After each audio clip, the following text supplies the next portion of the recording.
بسم الله الرحمن الرحيم تبارك الذي نزل الفرقان على عبده ليكون للعالمين نذيرا.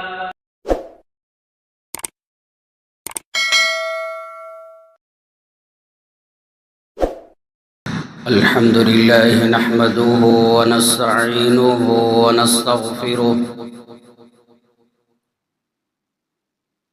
ونؤمن به ونتوكل عليه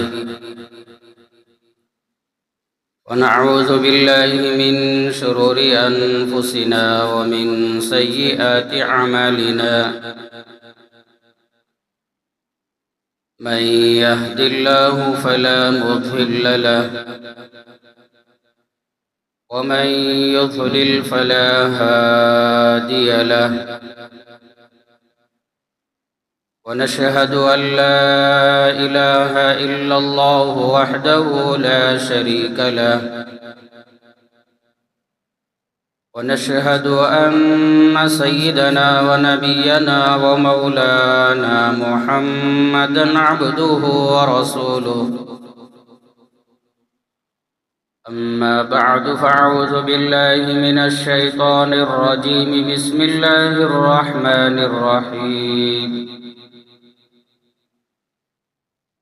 وتعاونوا على البر والتقوى ولا تعاونوا على الإثم والعدوان واتقوا الله إن الله شديد العقاب.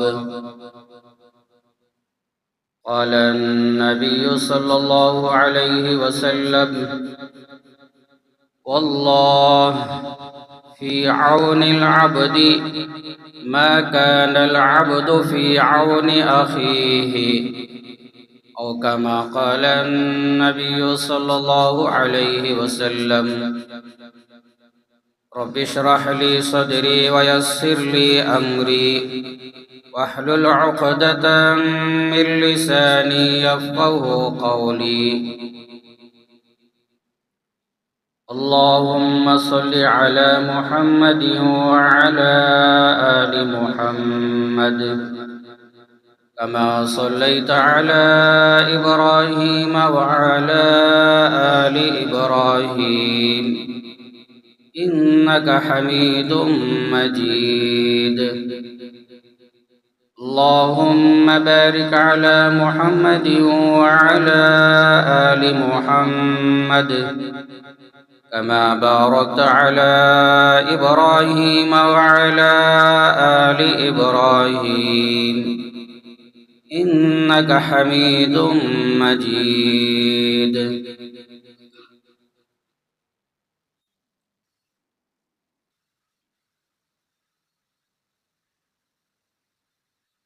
سامعین اکرام،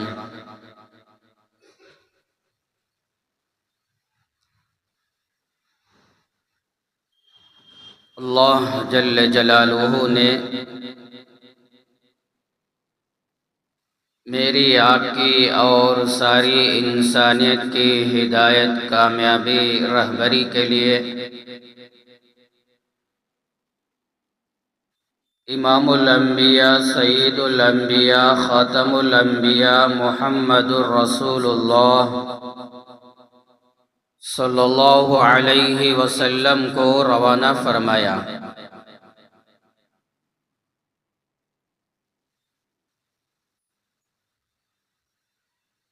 اور ہم سب کی اصلاح کے لیے، تربیت کے لیے، ہدایت کے لیے اللہ جل جلالہ نے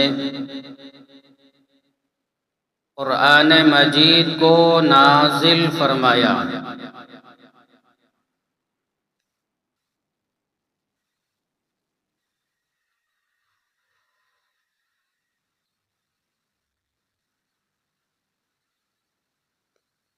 اللہ جل جلالہ نے جو اسلام اور دین ہم سب کو دیا ہے، اس اسلام اور دین کے اندر دو باتیں ہیں۔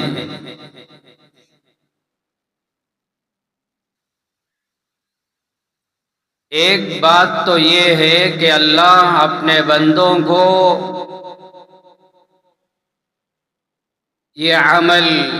وہ عمل کرنے کا حکم دیتا ہے.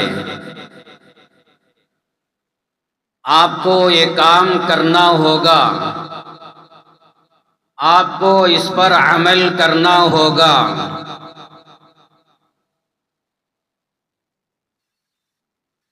جیسے نماز پڑھنا، زکوٰۃ دینا، حج کرنا، روزے رکھنا، ماں باپ کی خدمت کرنا، سچ بولنا، اس طرح کی سینکڑوں باتیں ہیں اللہ یہ کرنے کا حکم دیتا ہے.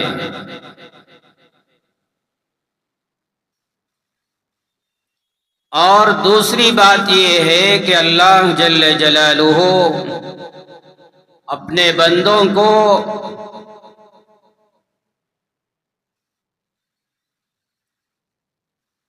بعض باتوں سے، بعض کاموں سے منع کرتا ہے.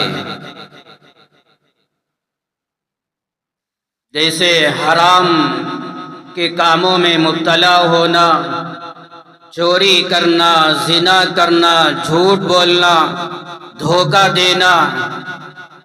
اللہ کہتا ہے میرے بندے یہ عمل نہ کرو.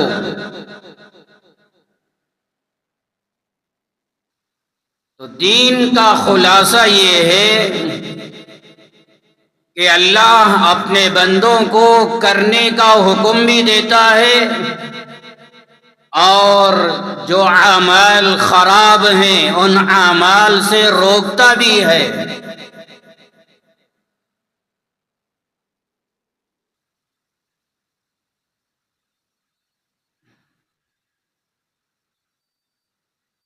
جمعہ کے عربی خطبے میں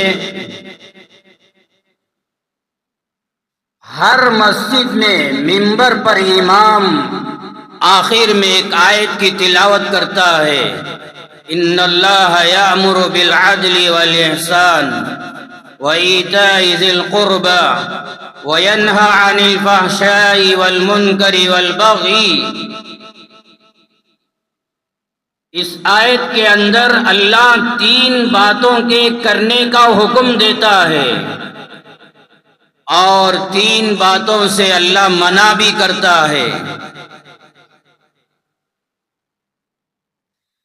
اللہ فرماتے ہیں یقیناً اللہ حکم دیتا ہے اپنے بندوں سے کہ عدل کا معاملہ کرو، انصاف کا معاملہ کرو. ہر کام میں انصاف اور عدل ہونا چاہیے.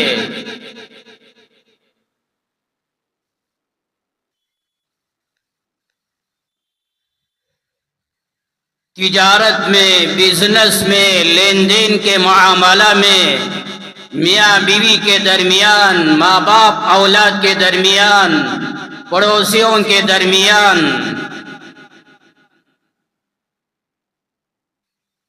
اور آپس میں صلح کرانے کے درمیان، ہر معاملے میں عدل، انصاف قائم کرو.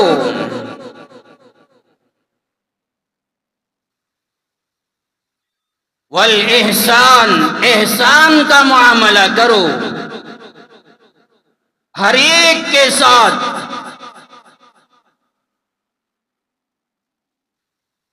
اپنے لوگوں کے ساتھ، غیروں کے ساتھ، مسلمانوں کے ساتھ، غیروں کے ساتھ، رشتہ داروں کے ساتھ اور جن سے رشتہ نہیں، ہر ایک کے ساتھ احسان کا معاملہ کرو، خیر کا معاملہ کرو، بھلائی کا معاملہ کرو.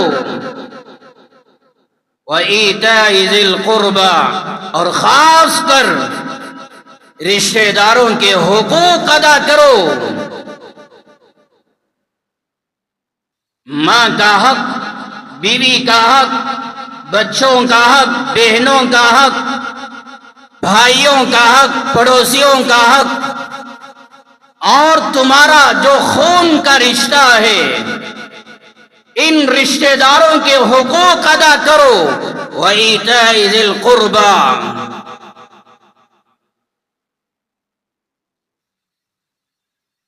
تو اللہ عدل کا، انصاف کا اور احسان کا اور رشتہ داروں کے ساتھ ان کے حقوق ادا کرنے کا یہ حکم دیتا ہے.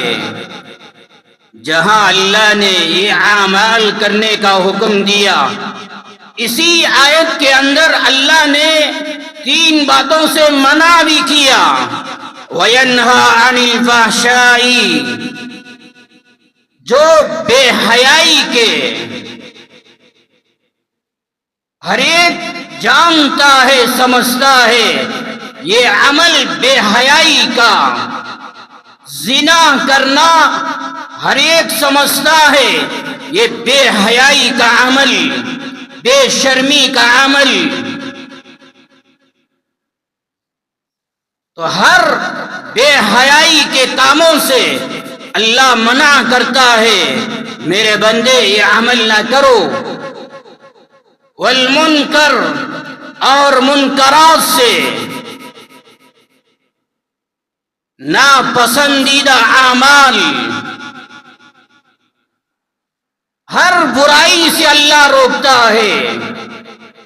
والبغی، اور اللہ ظلم، بربریت، کسی کو ستانا، کسی کو تکلیف دینا، اللہ یہ ظلم سے بھی روکتا ہے. جیسے اللہ نے زنا سے روکا، منکرات سے روکا، اسی طرح اللہ ظلم، بربریت اور ناحق کسی کو ستانا، اللہ اس سے بھی روکا ہے. میرے بندے یہ عمل نہ کرو. یعظکم لعلکم تذکرون، اللہ تمہیں نصیحت کرتا ہے تاکہ تم نصیحت حاصل کرو.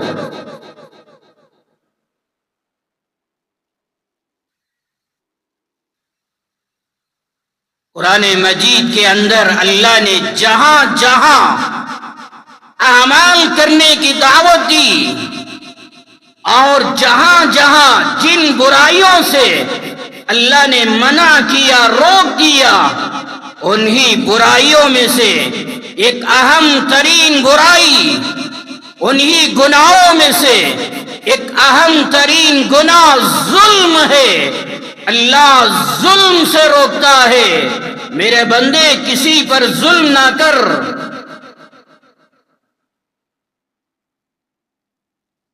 یہاں تک کہ مسلم شریف میں روایت ہے، امام الانبیاء، سید الانبیاء محمد الرسول اللہ صلی اللہ علیہ وسلم نے بیان فرمایا، اذا قاتل احدکم اخاہ فلیجتنب الوجہ، جب تمہارے درمیان جھگڑا ہو جائے، آپس میں لڑ مرو، آپس میں جھگڑنے لگو، ہو جاتا ہے دنیا کے اندر بھائی بھائی، بہن بہن، یا بھائی بہن پڑوس میں رہنے والے، ہو جاتا ہے دنیا کے اندر آپس میں لڑ مرے، آپس میں جھگڑا کرے، لڑنے کا موقع بھی آ جائے. اللہ کے پیغمبر نے بیان فرمایا، فَلْيَجْتَنِبْ الْوَجْهَ، میری امت کے لوگوں آپس میں چہرے پر نہ مارو.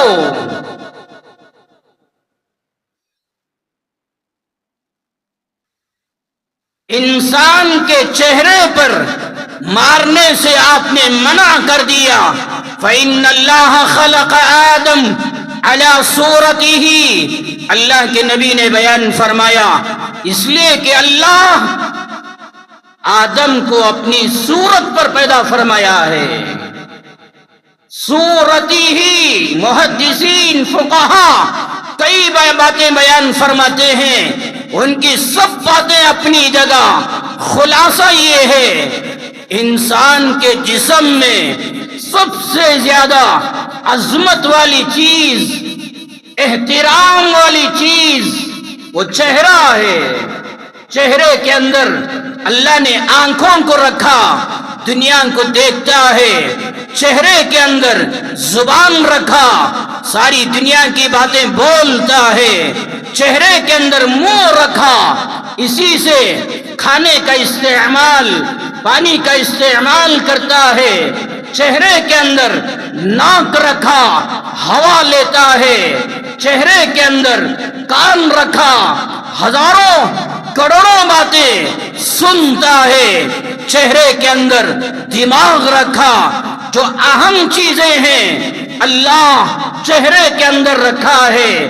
اللہ کے نبی نے بیان فرمایا جب آپس میں لڑ مرو، آپس میں جھگڑا کرو، ایک بات یاد رکھنا، فَلْيَجْتَنِبْ الْوَجْهَ، انسان کے چہرے پہ نہ مارو، یہ عظمت والی چیز ہے، یہ احترام والی چیز ہے۔ چہرے پہ ظلم نہ کرو، بربریت کا معاملہ نہ کرو۔ یہاں تک کہ اللہ کے نبی نے جانوروں کے چہرے پر مارنے سے منع کیا۔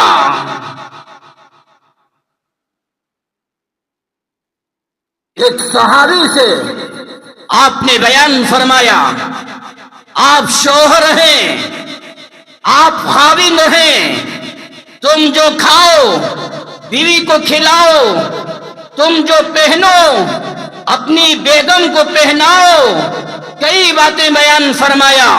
انہی باتوں میں سے اللہ کے پیغمبر علیہ السلام نے بیان فرمایا میاں بیوی کی زندگی میں اونچ نیچ ہو جاتی ہے، آگے پیچھے ہو جاتا ہے، مگر یاد رکھنا وَلَا تَضْرِبْ الْوَجْهَ، بیوی کے چہرے پہ نہ مارنا۔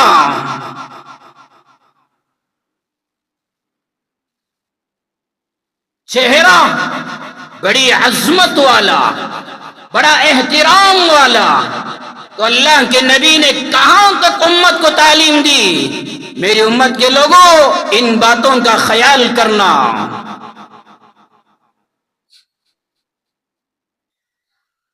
اللہ کے پیغمبر نے صحابہ کی کیا بہترین خوبصورت تربیت فرمائی، صحابہ کے اخلاق، صحابہ کے دلوں میں آخرت کا ڈر اور خوف کیسے پیدا فرمایا۔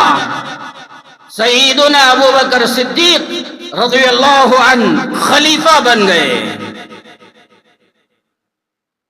ایک مرتبہ جمعہ کے دن اعلان فرمایا، اپنے خادموں سے، خدمت کرنے والوں سے بیان فرمایا آج جمعہ کا دن ہے، کل ہفتے کا دن ہے، کل کے دن زکوٰۃ، صدقہ، خیرات کے اونٹ میرے پاس لے کر آؤ تاکہ میں غریبوں میں، ضرورت مندوں میں تقسیم کروں۔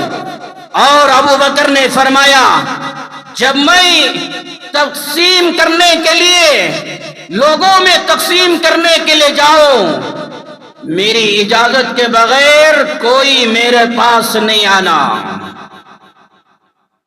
اعلان فرمایا، مدینے میں بات پھیل گئی، ہر گھر میں معلوم ہوا۔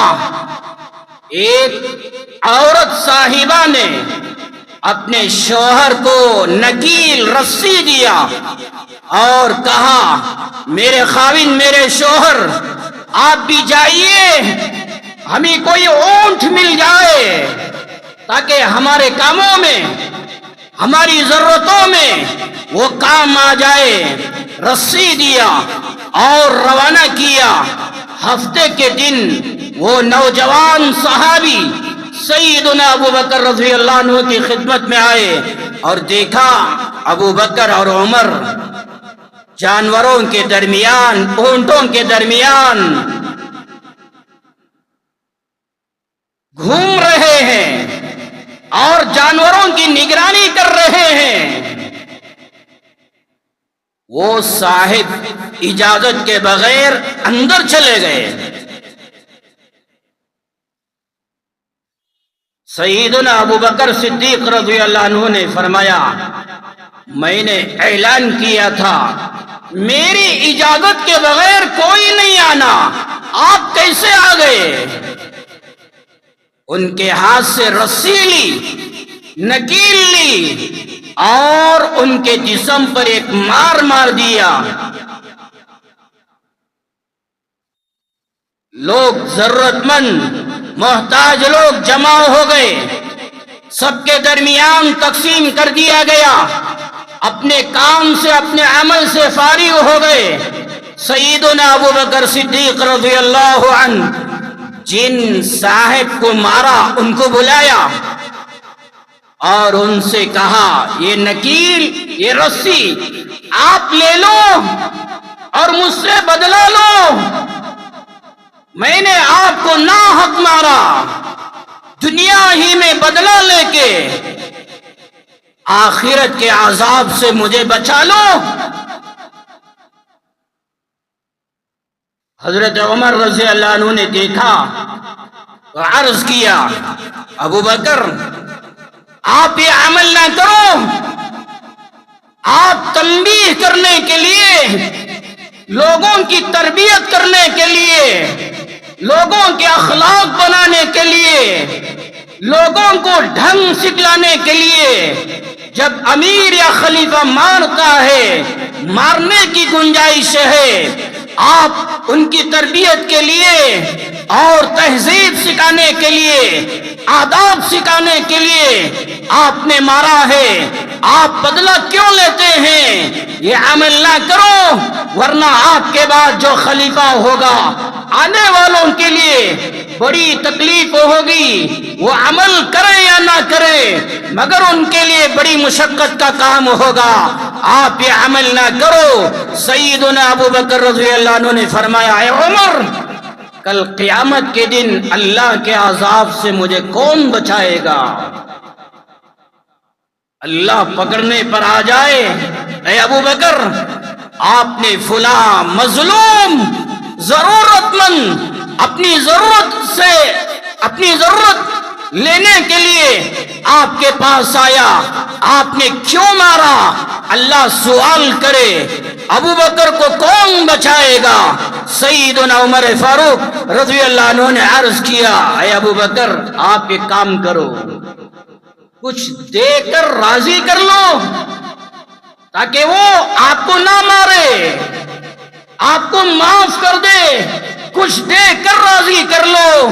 سیدنا ابو بکر صدیق رضی اللہ عنہ نے اپنے غلام سے کہا جاؤ میرا اونٹ لے کر آؤ، کجاوا لے کر آؤ، زیل لے کر آؤ، ایک کمبل بھی لے کر آؤ اور 5 دینار لے کر آؤ۔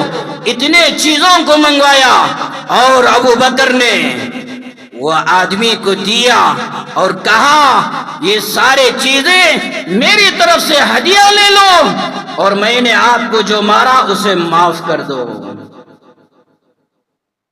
اتنا دے کر ایک مار جو مارا تھا اسے معاف کرا لیا۔ میرے بھائیوں آج دن اور رات میں اپنی ذات سے لوگوں کو ہم کتنی تکلیف پہنچاتے ہیں، کتنا ستاتے ہیں، کتنا ظلم اور بربریت کا معاملہ کرتے ہیں، اپنے دکانوں میں، کارخانوں میں، فیکٹریوں میں اور اپنے مزدوری کرنے والوں کے ساتھ ہم کتنا ظلم اور ناانصافی کا معاملہ کرتے ہیں، مگر ہمارے دلوں میں رتی برابر کوئی احساس نہیں ہوتا۔ آج کتنے نوجوان اپنی بیویوں کو ستانے والے، اپنے سسرال والوں کو ستانے والے، خاندان قبیلوں کو ستانے والے، اپنے گھروں میں معصوم عورتوں کو قتل کرنے والے اور رشتہ داروں میں اختلاف انتشار پیدا کرنے والے، یہ ظالم، یہ مجرم لوگ ستاتے ہیں، ظلم بھی کرتے ہیں مگر دلوں کے اندر کوئی احساس نہیں ہوتا۔ آخرت کا کوئی احساس نہیں ہوتا۔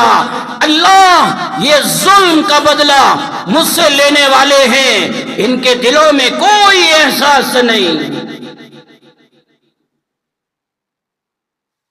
تھوڑی تھوڑی باتوں پر، رتی رتی باتوں پر، چھوٹی چھوٹی باتوں پر آپس میں لڑنے والے، ان کا مزاج، ان کی عادت، ان کے اخلاق لڑنا، جھگڑنا، چھوٹی چھوٹی بات نظر آئے، ماں کی گالی دینا، بہن کی گالی دینا اور مارنا، ستانا، اور دماغی اعتبار سے، دل کے اعتبار سے ان کو ٹھیس پہنچانا آج کیا ہو رہا ہے؟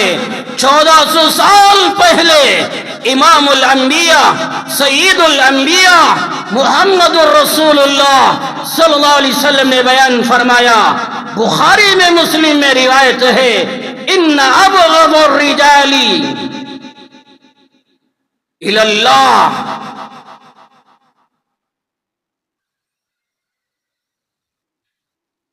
الالد الخصیم، اللہ کے نزدیک سب سے زیادہ ناپسندیدہ، اللہ کی نظر میں سب سے زیادہ خراب بندہ وہ ہے جس کا مزاج جھگڑالو ہے۔ بات بات پر جھگڑنا، بات بات پر لڑنا، معمولی باتوں پہ لڑنا جھگڑنا، جن کا مزاج بن گیا، جن کی عادت بن گئی، جن کے اخلاق ہی سالن میں کمی نظر آئے، چائے میں شکر کی کمی نظر آئے، اپنی بیویوں کو اس کی ماں کا طعنہ دینا، اس کے خاندان کا طعنہ دینا اور اس کے قبیلے کا طعنہ دینا، تیری ماں نے تجھے کیا ستایا، تیری ماں نے تیری کیا تربیت فرمائی، تیرے باپ نے مجھے کیا دیا، تیرے باپ نے مجھے کیا دیا۔ چھوٹی چھوٹی باتوں کو لے کر جھگڑنے کا مزاج، لڑنے کا مزاج، طعنے دینے کا مزاج، گالیاں دینے کا مزاج، چھوٹی چھوٹی باتوں کو سامنے رکھ کر مارنے کا مزاج، گھروں سے نکالنے کا مزاج اور سسرال والوں کے اوپر ظلم کرنے کا مزاج، معمولی باتوں کو لے کر ان کے خاندان قبیلے کو بدنام کرنے کا مزاج۔ اللہ کے محبوب نے بیان فرمایا، ان ابغض الرجال الی اللہ العلد الخصم، اللہ کے نزدیک سب سے زیادہ ناپسندیدہ بندہ وہ ہے جس کا مزاج جھگڑالو ہے۔ جھگڑنا، لڑنا، گالیاں دینا، اس کا مزاج اللہ کی نظر میں سب سے زیادہ یہ ناپسندیدہ بندہ ہے۔ آج کتنے ہزاروں نوجوان کلمہ پڑھنے والے، داڑیاں چھوڑنے والے، نمازوں کا اہتمام کرنے والے، اور کیا کیا میں آپ کو سناؤں، ان کا مزاج دیکھو، ان کی عادت دیکھو، ان کے اخلاق دیکھو، لڑنے کا مزاج۔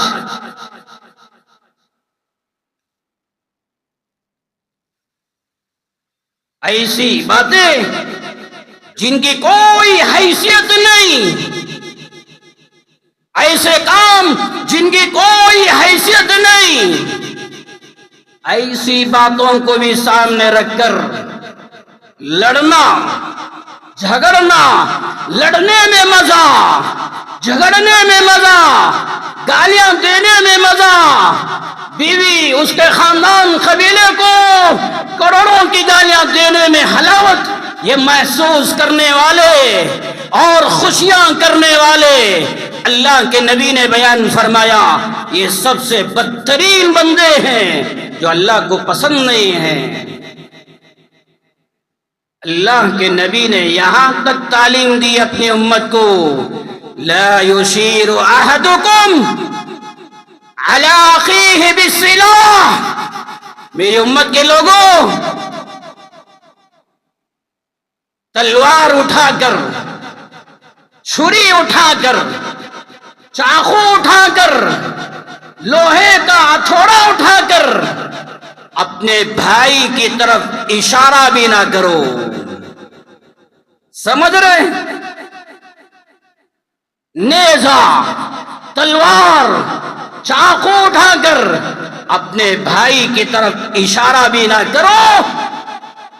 ممکن ہے جب تم تلوار اٹھا کر اپنے بھائی کی طرف اشارہ کر رہے ہیں، شیطان تم پر غالب آ جائے، شیطان تمہارے دلوں میں لڑنے کا، مارنے کا، قتل کرنے کا جذبہ پیدا کر دے اور اس پر تم حملہ کر دیے. فَيَقَعُوا فِي حُفْرَةٍ مِّنَ النَّارِ. اللہ کے نبی نے بیان فرمایا، جیسا ہی شیطان تم پر غالب آیا، تم نے حملہ کیا، یہی تمہارا وار کرنا تمہیں جہنم میں پہنچا دیتا ہے.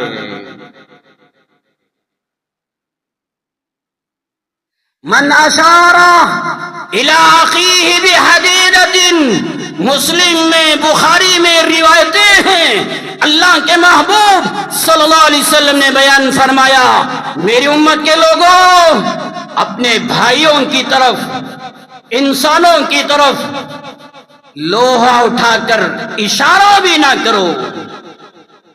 مذاق میں بھی، دل لگی میں بھی، ہاتھ میں تلوار ہے، چھری ہے، ہم نے اٹھایا، اپنے بھائی کی طرف اشارہ کر رہے ہیں. دیکھ، اللہ کے نبی نے بیان فرمایا، فَإِنَّ الْمَلَائِكَةَ تَلْعَنُهُ حَتَّى يَدْعَوْهُ.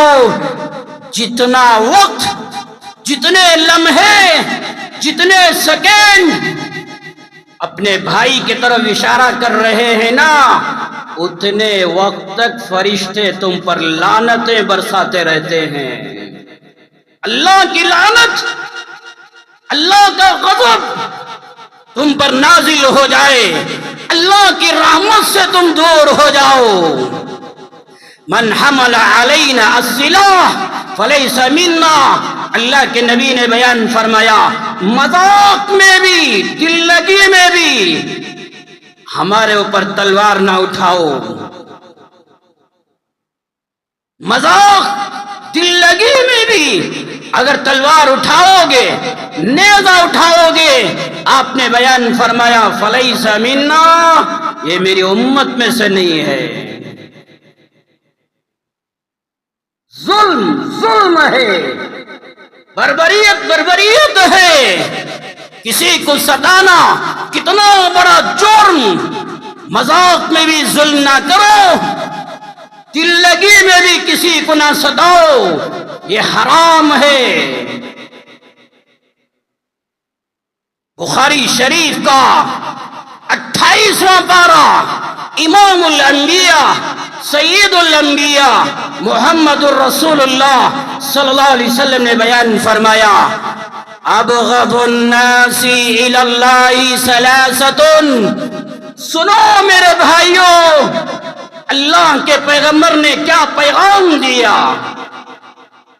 لوگوں میں سب سے زیادہ ناپسندیدہ لوگ اللہ کی نظر میں 3 لوگ ہیں. یہ مبغوض بندے، ناپسندیدہ بندے، یہ اللہ کو پسند نہیں. 3 بندے ہیں، 3 طرح کے لوگ ہیں. آپ نے بیان فرمایا، ملحد فی الحرم، حرم میں آئے، مکے میں آئے، مدینے میں آئے اور الحاد کا کام کرے، حرم میں آ کر الحاد کا عمل کرے. الحاد کس کو کہتے ہیں؟ سیدھے راستے سے ہٹا ہوا عمل. یوں سمجھیے وہ عمل جس کا شریعت میں کوئی حصہ نہیں ہے، شریعت کے خلاف کوئی عمل کرے مکے میں آ کر، مدینے میں آ کر، جیسے لڑنا، جھگڑنا، شکار کرنا، کسی کو گالی دینا، کسی کو ستانا، اللہ کے نبی نے بیان فرمایا وہ اعمال شریعت کے خلاف مکے میں آ کے کرو یا مدینے میں آ کے کرو، یہ سب سے پہلے لوگ ہیں، اللہ ان کو پسند نہیں کرتا۔ آج کتنے اعمال مکہ اور مدینے میں ہو رہے، شریعت کے خلاف کتنے اعمال حرمین میں ہو رہے ہیں۔ ایک عمل سعودی حکومت، سعودی گورنمنٹ نے یہ قانون جاری کیا چند سالوں سے،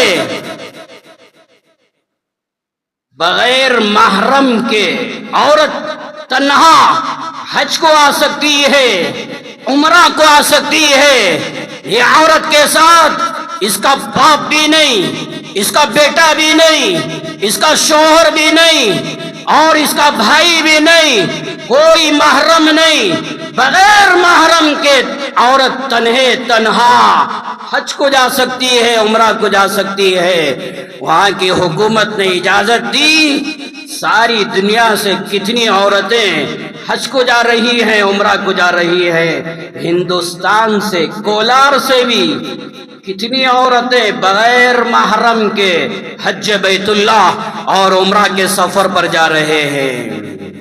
شریعت کے خلاف یہ عمل کرنے والے مجرم، اللہ کے محبوب صلی اللہ علیہ وسلم نے صاف بیان فرمایا اور مستند معتبر روایتوں میں بیان فرمایا، بخاری میں، مسلم میں، دیگر حدیث کی کتابوں میں آپ نے بیان فرمایا کوئی عورت تنہا ایک دن کا بھی سفر نہ کرے۔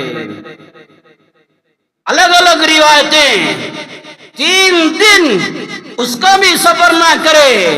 حدیثوں کا خلاصہ یہ ہے، فقہا بیان فرماتے ہیں کوئی عورت 48 میل 40 پر 8 میل کا سفر تنہا عورت سفر نہ کرے۔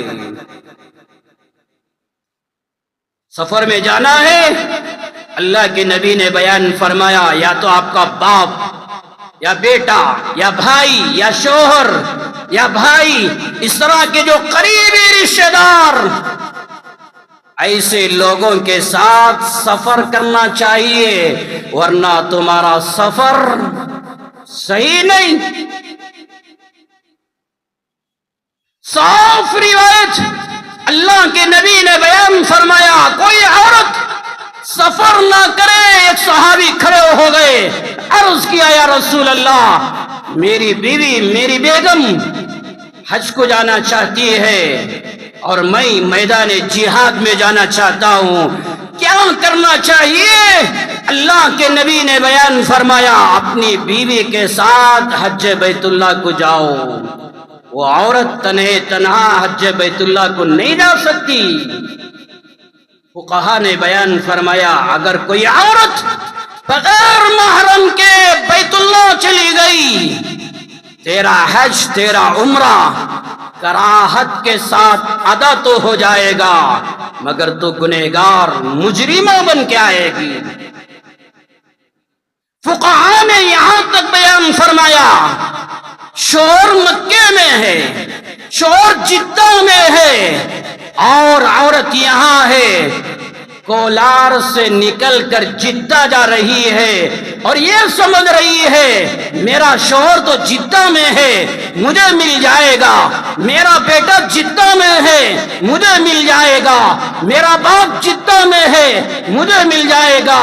یہاں سے تنہا جدہ تک پہنچی، وہاں اگر کوئی محرم بھی مل جا رہا ہے، فقہا نے لکھا ہے یہ تیرا سفر بھی جائز نہیں ہے۔ جب تیرا سفر شروع ہو تیرا محرم ساتھ ہونا۔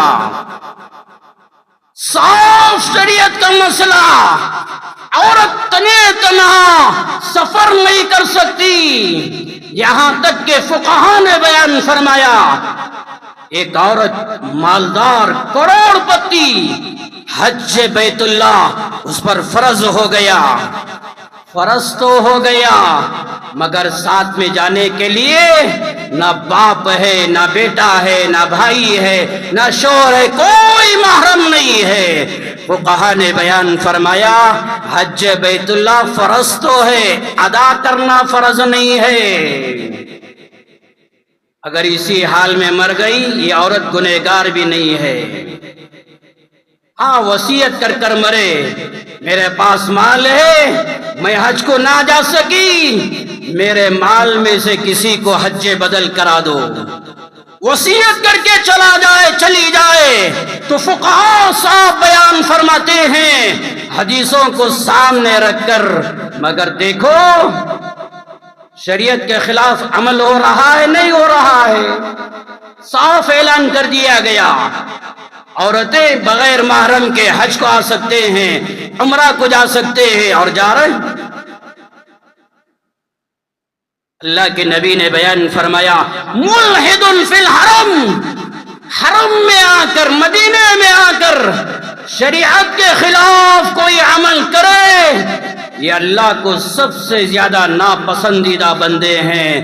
بخاری میں، مسلم میں روایت ہے، اللہ کے نبی نے بیان فرمایا مدینہ منورہ میں آ کر من احدث محدثا او آوى محدثا فعليه لعنة الله والملائكة والناس اجمعین لا يقبل منه صرف ولا عدل۔ اللہ کے نبی نے بیان فرمایا حرم میں آ کر کوئی بدعت کا کام کرے، شریعت کے خلاف کوئی عمل کرے، اللہ کی لعنت، فرشتوں کی لعنت، ساری انسانیت کی لعنت ان پر نازل ہوتی ہے۔ تمہاری فرض نماز بھی قبول نہیں، تمہاری نفل نماز بھی قبول نہیں۔ آج کتنے اعمال حرمین میں شریعت کے خلاف ہو رہے ہیں، کرنے والے اپنے، کروانے والے اپنے۔ تو اللہ کے نبی نے بیان فرمایا حرم میں آ کر کوئی شریعت کے خلاف کرے یہ اللہ کو ناپسندیدہ لوگ ہیں۔ اور دوسرے نمبر پر بیان فرمایا وَمُبْتَغٍ فِي الْإِسْلَامِ سُنَّةَ الْجَاهِلِيَّةِ، اسلام میں آ کر زمانے جاہلیت کے رسم و رواج کو تلاش کرے، ان کو ڈھونڈے اور اس کو زندہ کرے، اسلام قبول کر کے وہ زمانے جاہلیت کے رسم و رواج، وہاں کی تہذیب، وہاں کا تمدن، وہاں کے طور و طریق کو زندہ کرے، تلاش کرے اور عمل کرے، ایسے لوگ بھی اللہ کو سب سے زیادہ ناپسندیدہ ہیں۔ اور آخر میں فرمایا وَمُطَّلِبُ دَمِ امْرِئٍ مُسْلِمٍ بِغَيْرِ حَقٍّ لِيُحْرِقَ دَمَهُ، یہی مجھے آپ کو سمجھانا تھا۔ اللہ کے پیغمبر صلی اللہ علیہ وسلم نے بیان فرمایا جو اللہ کا بندہ اپنے بھائی کو قتل کرنے کے طلب میں لگا ہوا ہے، خواہش ہے اسے قتل کرنا، اسے مارنا، اسے دنیا سے ختم کرنا، یہ طلب کرنے والا مارا نہیں، قتل نہیں کیا، مگر دل میں ارادہ ہو رہا ہے اسے مارنا، اسے قتل کرنا، کسی اپنے بھائی کو قتل کرنے کی طلب کرنے والا اور خواہش کرنے والا، تمنا کرنے والا، اللہ کے نبی نے بیان فرمایا ایسا آدمی بھی اللہ کو سب سے زیادہ مبغوض، سب سے زیادہ ناپسندیدہ ہے۔ آج کیا ہو رہا ہے میرے بھائیوں؟ بھائی چاہتا ہے میں اپنے بھائی کو ماروں، شوہر چاہتا ہے بیوی کو قتل کروں، بہن چاہتی ہے بھائی کو ماروں، پڑوس میں رہنے والوں کو چاہتے ہیں میں اسے قتل کروں۔ دلوں میں تمنا، دلوں میں خواہش کرنے والوں، ارادہ کرنے والوں، اللہ کی نظر میں سب سے زیادہ بدترین لوگ ہیں یہ۔ کسی کو قتل کرنا کوئی معمولی جرم، آج کیا ہو رہا ہے فلسطین میں، آج کیا ہو رہا ہے وہاں کی ماں بہنوں بچوں پر، ہزاروں اللہ کو پیارے ہو گئے، 14,000 سے زیادہ کلمہ پڑھنے والے اللہ کے راہ میں شہید ہو گئے۔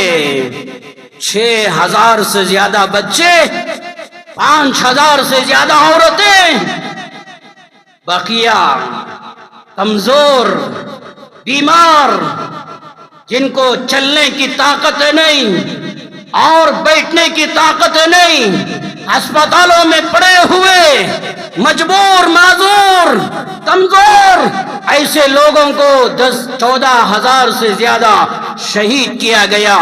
ہمارے دلوں میں کوئی احساس نہیں۔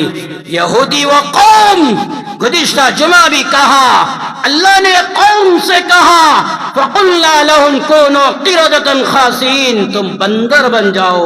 سیدنا قتادہ رحمت اللہ علیہ فرماتے ہیں اس زمانے کے یہودیوں میں جو نوجوان تھے اللہ نے ان کو بندر بنا دیا، اور اس زمانے میں یہودیوں میں جو بوڑھے تھے سیدنا قتادہ فرماتے ہیں اللہ ان کو سور بنا دیا۔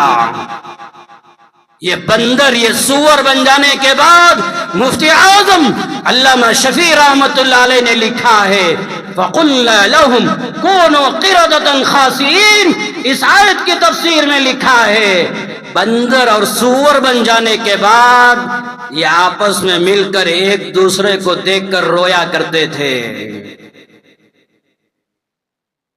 پہلے سبق حاصل نہیں کیا، پہلے سدھرے نہیں، جب اللہ نے اپنا غضب نازل کیا تب رونے سے کیا فائدہ؟ یہ وہ قوم اللہ نے صاف کہا منہم القردۃ والخنازیر، ان کو بندر بنا دیا گیا، سور بنا دیا گیا۔ یہ وہ قوم یہودیوں کی کلام پاک کا 6واں پارہ میرے رب نے بیان فرمایا اولئک الذین لم یرد اللہ ان یطہر قلوبہم، یہ وہ بدترین قوم ہے جن کے دلوں کی صفائی کرنے کا اللہ ارادہ بھی نہیں کرتا۔ چلو ان کو صاف کریں، ان کے دلوں کو پاک کریں، اللہ چاہتا ہی نہیں۔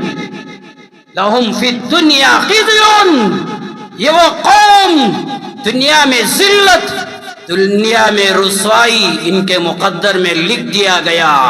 آج دیکھو ایمان والے تو بہت دور کی بات، کلمہ پڑھنے والے تو بہت دور کی بات، آج ساری دنیا میں کروڑوں کی تعداد میں کافر لوگ، مشرک لوگ، غیر لوگ اسرائیل سے نفرت کرنے والے ہیں۔ اپنوں سے زیادہ غیر سڑکوں میں، راستوں میں نکل کر فلسطین کی حمایت کرنے والے، اسرائیل کی مذمت کرنے والے، اللہ غیروں کے دلوں میں بھی یہودیوں کی نفرت کو ڈال دیا۔ لہم فی الدنیا خزی، ان کے لیے دنیا میں ذلت، رسوائی، ناکامی ہے۔ وَلَهُمْ فِي الْآخِرَةِ عَذَابٌ عَظِيمٌ، اور ان کے لیے آخرت میں بڑا عذاب ہے، بڑے بڑے عذاب ہیں۔ میرا حال میرے بھائیوں، ہم کو کیا کرنا چاہیے؟ چاہیے تو یہ تھا من عظم مصابا فلہ مثل اجرہ، اللہ کے نبی نے بیان فرمایا جب کوئی غم زدہ ہے، مصیبت زدہ ہے، پریشان حال ہے، ان کے پاس جاؤ، تسلی دو، تسلی دو۔ اللہ وہ مصیبت زدہ لوگوں کو جتنا اجر دینے والا ہے اتنا اجر یہ تسلی دینے والوں کی بھی اللہ اجر دے گا۔ چاہیے تو یہ تھا ہم فلسطین جاتے، غزہ جاتے، وہاں کی بیوہ عورتوں کو تسلی دیتے، وہاں کے بچوں کو کفن دیتے، نماز جنازہ ادا کرتے، اور ان کی آنکھوں میں نکلنے والے قطروں کو اپنے رومال سے صاف کرتے، اور بھوکوں کو کھانا کھلاتے، پیاسوں کو پانی پلاتے، بے سہارا لوگوں کو ہم سہارا بن جاتے، ان کا تعاون کرتے، ان کی مدد کرتے۔ اللہ جو اجر و ثواب غزہ کے مجاہدوں کو دے رہا ہے، ہم تسلی دینے والوں کو بھی اللہ وہ اجر دیتا، مگر وہ اسباب نہیں، وہ راستے نہیں، ہمارے ہاتھ بندھے ہوئے، حالات ویسے نہیں۔ ابو داؤد میں روایت اللہ کے نبی نے بیان فرمایا، جب کوئی مسلمان اس کی جان پر، اس کی عزت پر، اس کی آبرو پر حملہ ہو رہا ہو، ایسے وقت میں ان کی مدد کرو، اللہ تمہاری مدد اس وقت کرے گا جب تم یہ چاہتے ہو کہ اللہ میری مدد کرے۔ اللہ ضرور مدد کرے گا۔ چاہیے تو یہ تھا اللہ کی مدد، اللہ کی نصرت لینے کے لیے وہاں جا کر ان کے دلوں کو تسلی دیتے، ان کا سہارا بن جاتے، ویسے اسباب نہیں، ویسے راستے بھی نہیں۔ اللہ کے پیغمبر صلی اللہ علیہ وسلم نے بیان فرمایا، لیس المومن الذی جاروہ، لیس المومن بالذی یشبع وجاروہ الی جنبہ۔ اللہ کے نبی نے بیان فرمایا، تم پیٹ بھر کے کھانا کھا رہے ہو، تمہارا پڑوسی بھوکا ہے، جانتے ہیں وہ بھوکا ہے، پھر بھی پیٹ بھر کے کھا رہے ہیں، تو اللہ کے نبی نے فرمایا تمہارا ایمان نہیں ہے۔ لیس المومن بالذی یشبع وجارہ جائع الی جنبہ، تمہارا پڑوسی بھوکا پیاسا تڑپ رہا ہے اور تم کھانے میں پینے میں لگے ہوئے، تمہارا ایمان کامل نہیں۔ آج کیا ہو رہا ہے؟ قطرے قطرے کو تڑپ رہے ہیں، آکسیجن نہ ہونے کی وجہ سے سینکڑوں معصوم بچے میدان جہاد میں شہید ہو گئے، ان کا احساس بھی ہمارے دلوں میں نہیں، ان کا رونا، اس کا احساس ہمارے دلوں میں نہیں۔ بخاری میں، مسلم میں روایت ہے، نماز کی حالت میں اللہ کے پیغمبر صلی اللہ علیہ وسلم نماز کی حالت میں اگر کوئی بچہ یا بچے کے رونے کی آواز سنتے، صحابہ جمع ہیں، نماز پڑھا رہے ہیں، نماز کے دوران کسی بچہ یا بچی کے رونے کی آواز آتی، اللہ کے پیغمبر صلی اللہ علیہ وسلم نماز کو مختصر کر دیتے، جلدی جلدی پڑھا کر نماز کو ختم کر دیتے تاکہ وہ بچے کو تسلی دینے والی ماں اس کے پاس پہنچ جائے۔ نماز مختصر کر دیا۔ آج ہمارا خرچ کرنا شادیوں میں، ولیمہ میں، تقریبات میں کوئی کم نہیں ہوا۔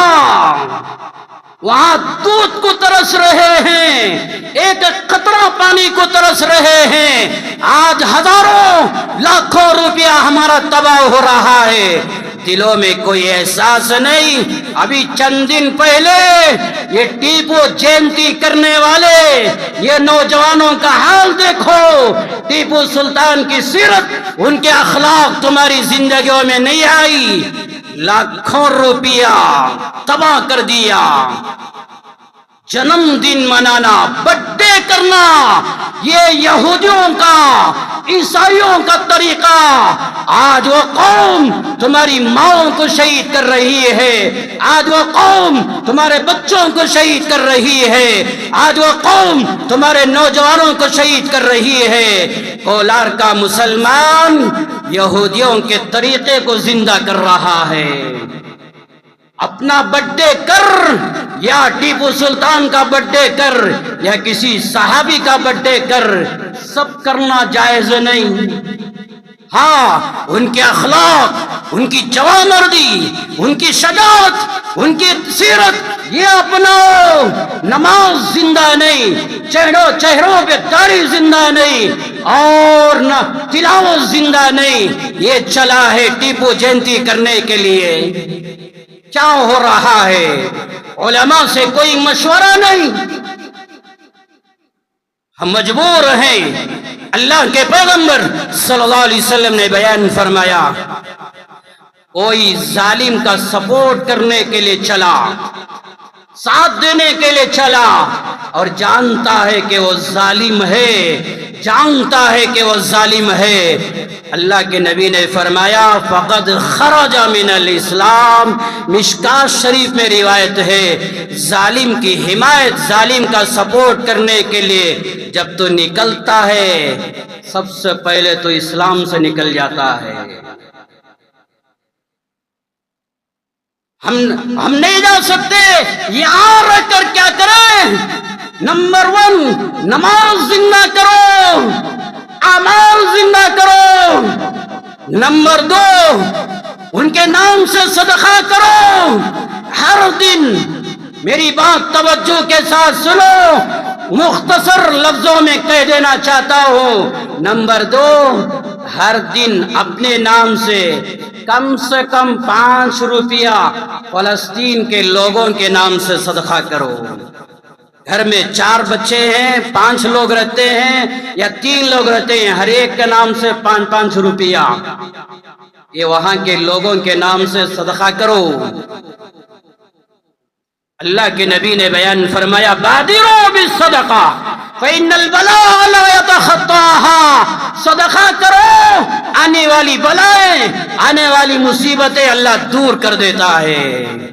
ہر دن عورت بھی مرد بھی اپنے نام سے کچھ نہ کچھ صدقہ فلسطین کے لوگوں کے نام سے کرو، اللہ وہاں کے حالات درست فرمائے۔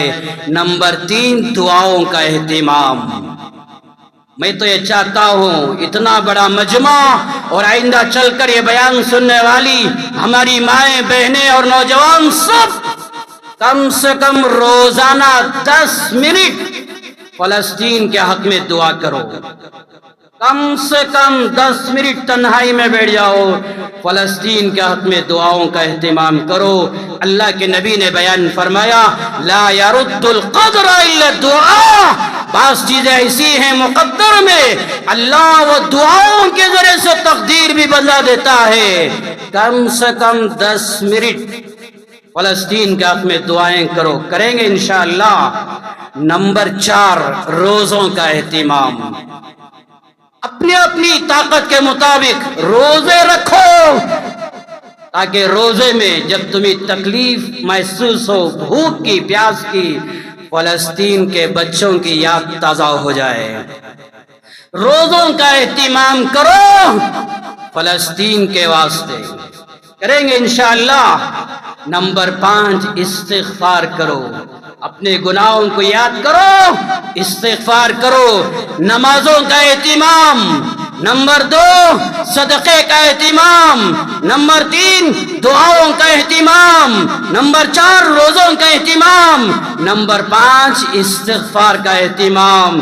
اور سب سے اہم بات یہ ہے وہاں کے حالات دیکھ کر اپنی زندگیوں کو سنوارو۔ اللہ جزائے خیر دے وہاں کی ماں، وہاں کے بچوں، مجاہدین کو۔ اللہ وہ حالات کے ذریعے سے امریکہ، برطانیہ، یورپ ممالک میں اللہ اسلام زندہ کر رہا ہے۔ فلسطین کے ایمان کو دیکھ کر آج کتنے غیر کلمہ پڑھ رہے ہیں، ایمان قبول کر رہے ہیں۔ نوجوان وہاں کے حالات کو دیکھ کر تو نمازی نہ بنا، چہروں پہ داڑھی زندہ نہ ہوئی، اپنے حالات، اپنی زندگیوں کو بدلاؤ۔ ایک روایت سنا کر اپنی بات ختم کر دیتا ہوں۔ وہاں کے حالات دیکھ کر اپنے دلوں میں ایک جذبہ پیدا کرو۔ اور اللہ کے نبی نے بیان فرمایا، مسلم میں روایت ہے، المؤمن القوی خیر واحب الی اللہ من المؤمن الضعیف۔ طاقتور مومن، جوان مرد مومن یہ اللہ کو بہت پسند ہے، یہ اللہ کا محبوب ہے۔ کمزور مومن کے مقابلے میں، کمزور ایک مسلمان اس کے مقابلے میں ایک طاقتور مومن، جوان مرد مومن ہے۔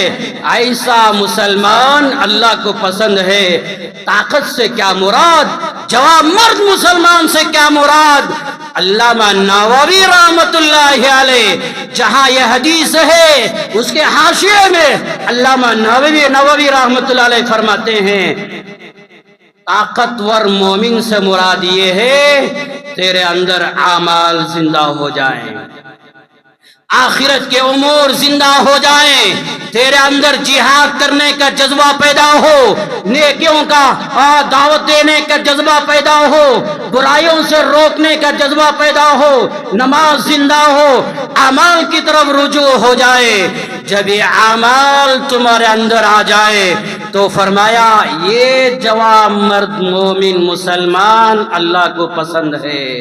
اس میں سے ایک بات بیان فرمایا، جہاد میں جانے کا جذبہ اور طاقت و قوت تمہارے اندر پیدا ہو۔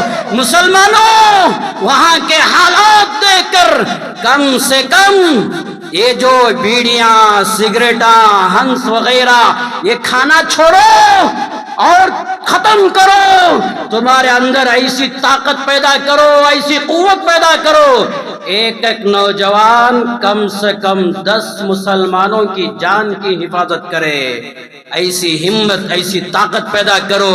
آپ دیکھو نوجوانوں کا حال کیا ہے، بزدل مسلمان، بزدل نوجوان، تم کیا اپنے بھائیوں کی حفاظت کرو گے؟ اپنے آپ کی حفاظت کرنے کی تمہارے اندر طاقت نہیں، کم سے کم وہاں کے حالات دیکھ کر ایسی ہمت پیدا کرو، میں ایک آدمی 10 مسلمانوں کی جان کی حفاظت کروں گا۔ یہ کوئی بھڑکاؤ بیان نہیں ہے، کوئی غلط نہ سمجھو، یہ بھڑکاؤ بیان، ارے یہ بھڑکاؤ بیان نہیں، وہ ایمان پیدا کرو، وہ طاقت پیدا کرو، وہ جوان مردی پیدا کرو، اور اپنا مال اللہ کے گھر کو دینے والے بنو۔ یہ مال کے دینے کی برکت سے اللہ فلسطین کو آزاد فرمائے، مسجد اقصی آزاد فرمائے، اللہ یہ مال کے دینے کی برکت سے اللہ مسجد اقصی میں جا کر نماز پڑھنے کی اللہ توفیق عطا فرمائے۔ آمین وآخر دعوانا